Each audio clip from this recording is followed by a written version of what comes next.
Mula kowe tak kebroke alah yo ngalah. Iki piye iki genah wudelku nang iringang. Tangi ora iso. Wis ra gelem tangi ora. Iki duwite sapa? Endi?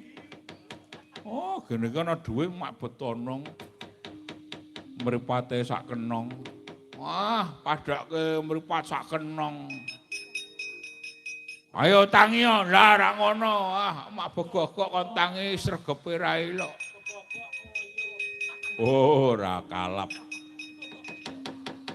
Ponokawan sing kaya babi mau ngepruk aku.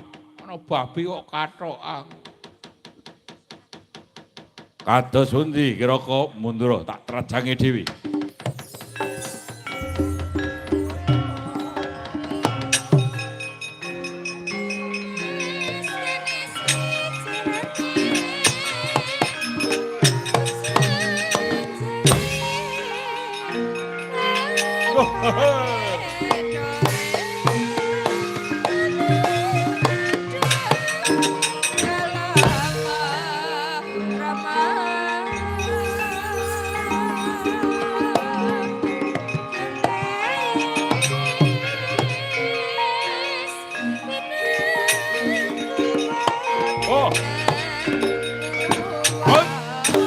Aja nae wae.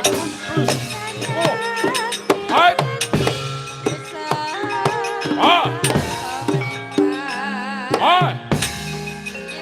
Terus. Waduh. Ah. Hai. Oh. Ah. Oh. Ah, ah. Waduh, mati aku. Wah.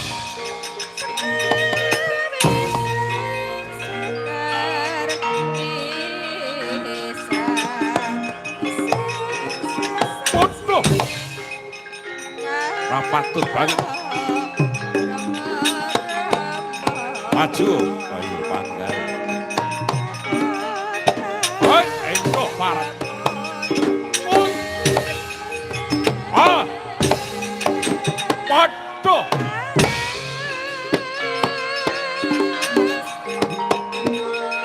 Hai. Wah. Waduh. Hai.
Kata nabrak nganti kaya ora duwe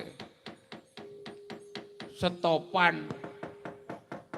Lah kowe kok tengok-tengok nang kono lah ketabrak. Aku luwih dhisik nang kene kok ya tengok-tengok penak tubruk wae. Ora genah. Agi antuk-antuk tabrak. Wah iki duwite sapa mawut iki. Nggonku iki wah mok tabrak mah duwite do mamprut-mamprut ki ana sing nang sakmu barang ki piye ki. Gamplak sisan mano.